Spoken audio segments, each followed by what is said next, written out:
Assalamualaikum warahmatullahi wabarakatuh.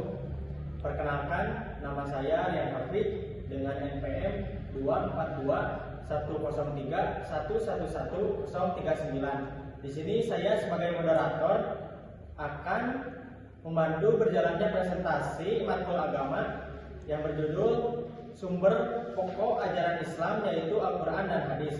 Sebelum masuk ke presentasi, saya akan memperkenalkan anggota dari kelompok 1 terlebih dahulu. Yang pertama ada Nadir, ada Fajri, dan juga ada Alif. Persilakan memperkenalkan dirinya. Perkenalkan, nama saya Nagina Pukia Diatma dengan NPM 24103111021. Perkenalkan, nama saya Muhammad Fadli Muharam dengan NPM 24214111037. Perkenalkan, nama saya Alfia Naisila Rabani dengan NPM 24103111022.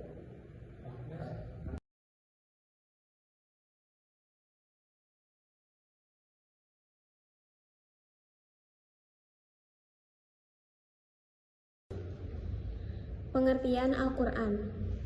Pengertian Al-Quran terbagi menjadi 3, yaitu yang pertama menurut KBBI, yang kedua ada secara etimologi, yang ketiga ada secara istilah terminologi. Menurut KBBI, dalam Kamus Besar Bahasa Indonesia, Al-Quran dimaknai sebagai kitab suci umat Islam yang berisi firman Allah yang diturunkan kepada Nabi Muhammad SAW dengan perantaraan malaikat Jibril untuk dibaca, dipahami, dan diamalkan sebagai petunjuk atau pedoman hidup bagi umat manusia. Secara etimologi, Al-Quran berasal dari bahasa Arab dalam bentuk kata benda abstrak, masdar dari kata qoro'a yaqra'u Qur'anan, yang berarti bacaan. Sebagian ulama yang lain berpendapat bahwa lafaz Al-Quran bukanlah mustaq dari qoro'a, melainkan isim alam atau nama sesuatu. Bagi kitab yang mulia, sebagaimana halnya nama Taurat dan Injil, penamaan ini dikhususkan menjadi nama bagi kitab suci yang diturunkan kepada Nabi Muhammad SAW.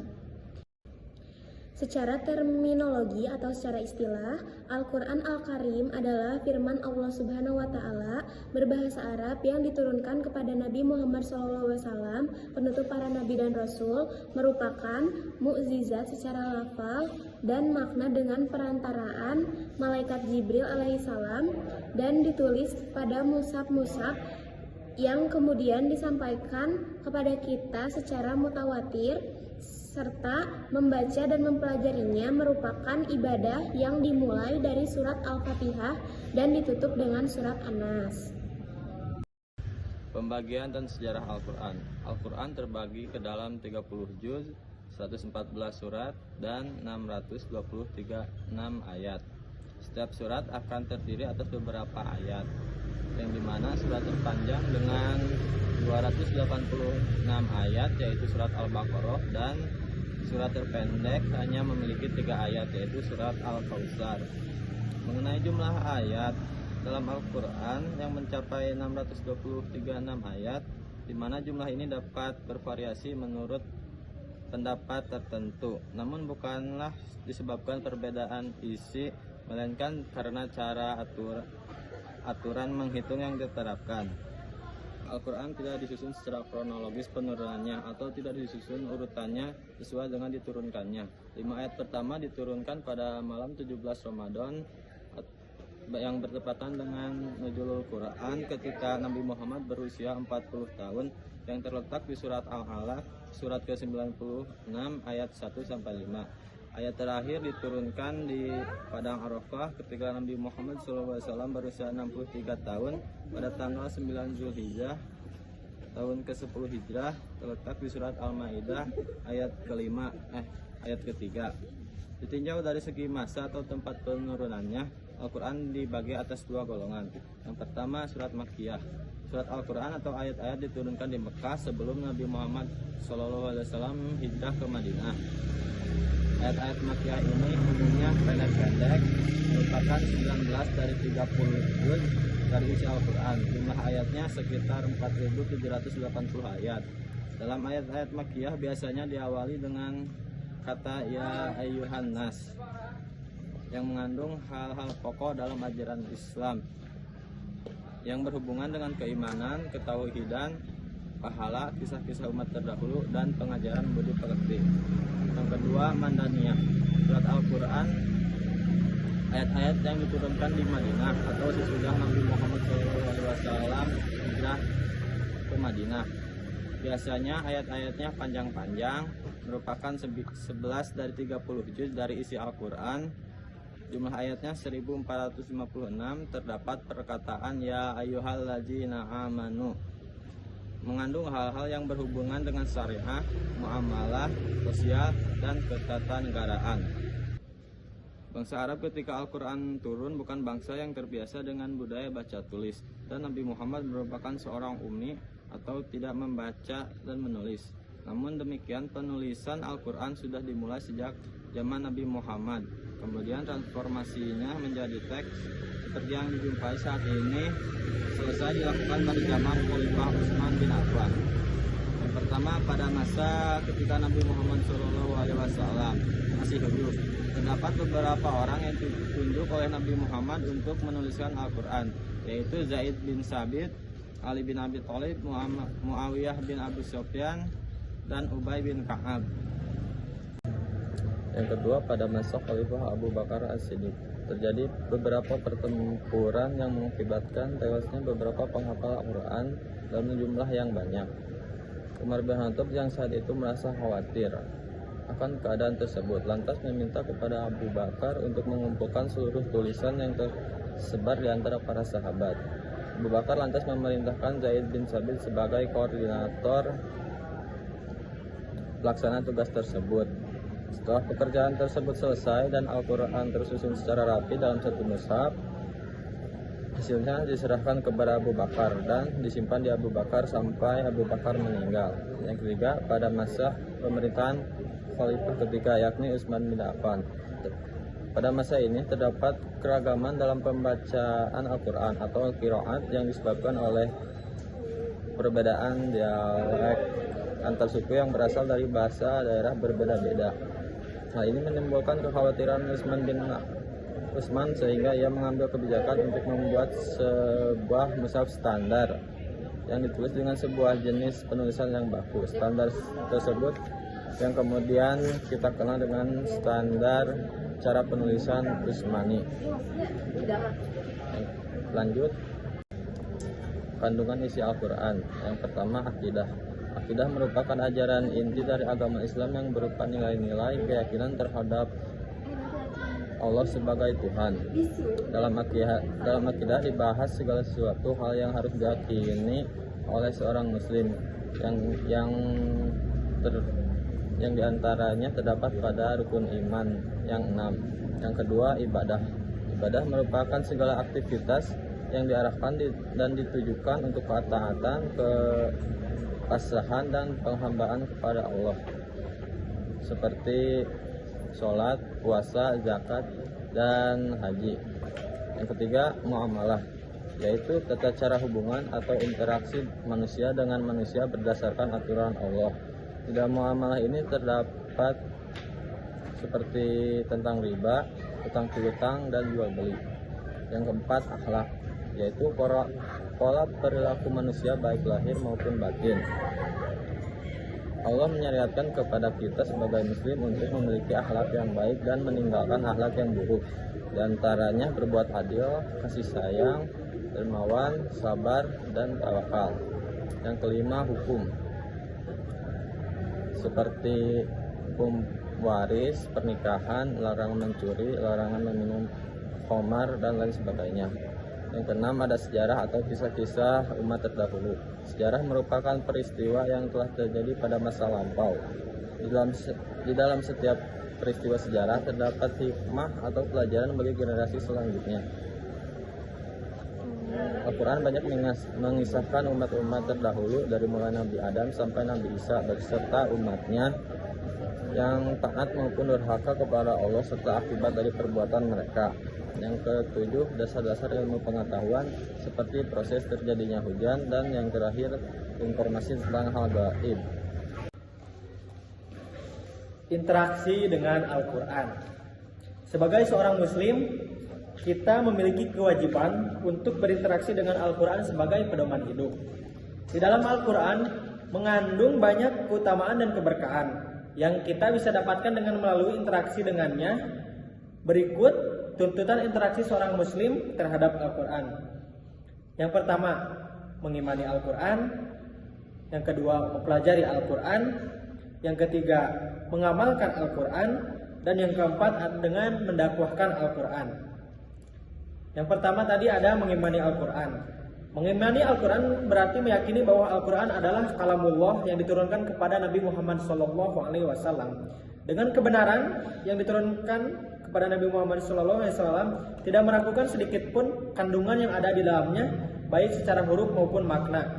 Mengimani Al-Quran berarti meyakini dan membenarkan seluruh isinya, baik yang logis, rasional maupun irasional, karena datangnya dari Allah. Yang kedua tadi ada mempelajari Al-Quran. Sebagai sumber ajaran dan pedoman hidup, manusia tidak hanya harus diyakini tetapi juga dipahami isinya.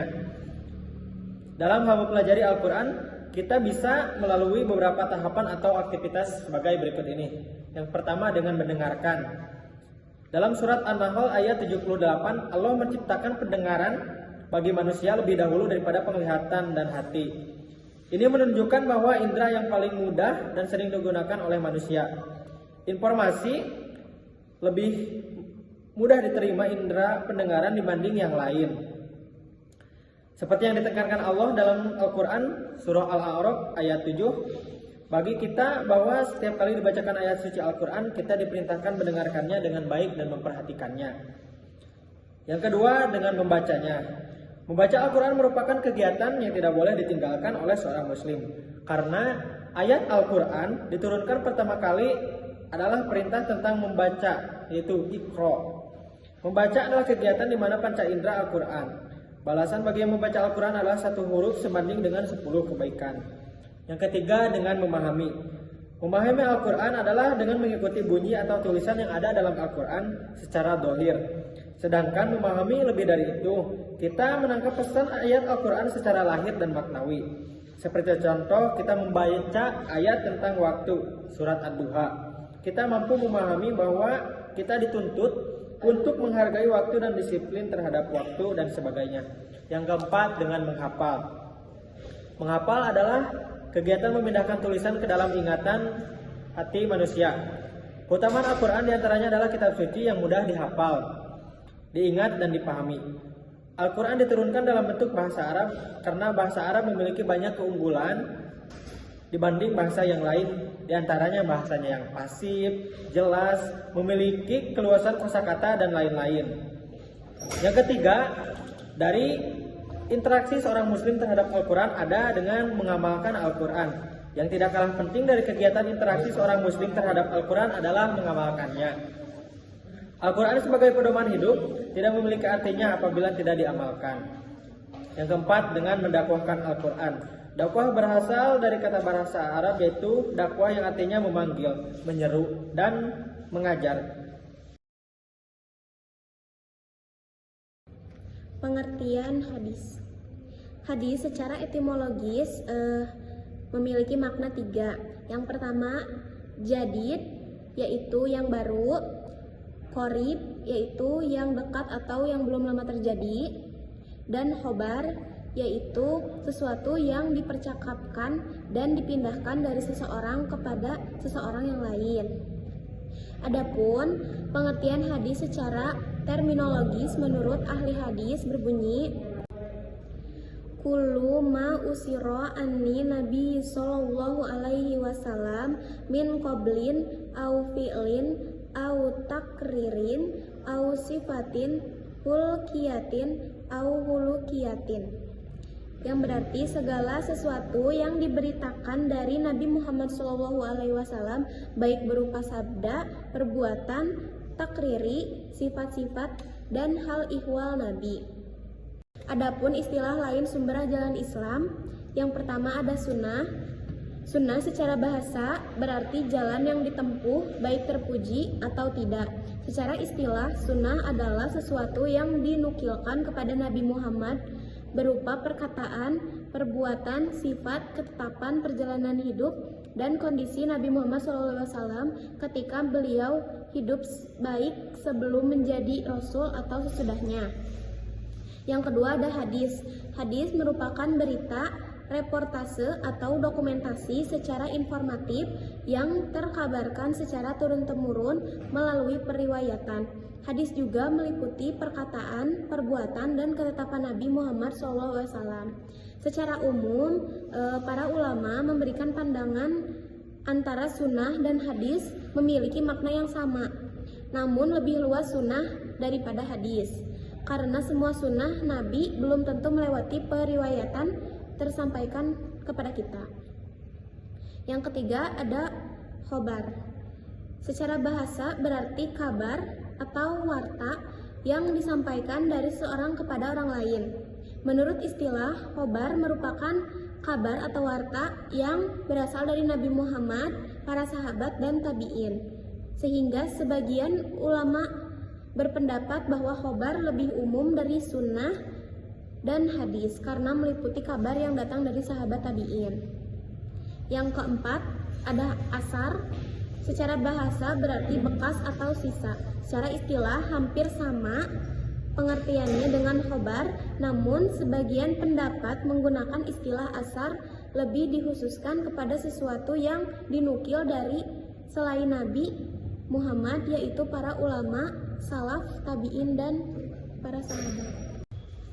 Pembagian jenis hadis. Berdasarkan ilmu hadis terbagi ke dalam dua bidang, yaitu ilmu hadis riwayah, yaitu ilmu hadis yang berkenaan tentang pemindahan hadis, metode penilaian sanad, lafaz, serta hal-hal yang berkaitan dengan pengambilan hadis secara sah dan benar. Yang kedua ada ilmu hadis diroyah, yang berarti ilmu hadis ini melakukan penyaringan hadis, menyeleksi hadis, melakukan kritik terhadap isi hadis, dan memahami isi kandungan di dalam matan hadis. Sebuah hadis memiliki komponen yang membentuknya, yaitu ada 4. Yang pertama ada rawi, matan, sanad, dan mudawin. Rawi adalah menyampaikan atau menuliskan dalam suatu kitab apa yang pernah didengar dan terima dari seseorang atau diterima dari gurunya. Yang kedua ada matan, adalah isi pesan atau pembicaraan, kalam, materi yang dioper oleh sanad yang terakhir, baik pembicaraan itu dari sabda Rasulullah SAW, sahabat maupun tabi'in. Yang ketiga ada sanad. Sanad adalah jalan dapat menghubungkan antara rawi mengenai matul hadis kepada Nabi Muhammad SAW. Yang keempat ada mudawin, orang yang menelusuri, mengumpulkan, mencatat sebuah hadis dalam sebuah kitab, seperti Imam Bukhari dalam Sahih Bukhari, Imam Muslim dalam Sahih Muslim, dan lain sebagainya. Fungsi dan kedudukan hadis. Kedudukan hadis menempati urutan kedua setelah Al-Quran sebagai landasan hukum Islam. Sumber hukum hadis merupakan sumber hukum yang sangat penting dalam menjelaskan dan mengukur hukum-hukum yang terkandung dalam Al-Quran. Terus yang kedua ada fungsi hadis. Fungsi hadis yang pertama adalah memperkuat hukum. Hadis memperkuat hukum yang sudah ada dalam Al-Quran, memberikan rincian dan tafsiran terhadap ayat-ayat yang masih bersifat mujmal atau samar atau tidak jelas. Yang kedua, menetapkan hukum. Hadis yang menetapkan hukum yang belum terdapat dalam Al-Quran, memberikan batasan terhadap ayat-ayat yang bersifat umum. Yang ketiga, membatasi ayat. Hadis membantu membatasi ayat-ayat Al-Quran yang bersifat mutlak, memberikan penjelasan lebih rinci tentang hukum-hukum Islam. Yang keempat, ada bayan takrir. Hadis berfungsi sebagai bayan takrir, yaitu membangun dan memperkuat apa yang telah ditetapkan Al-Quran.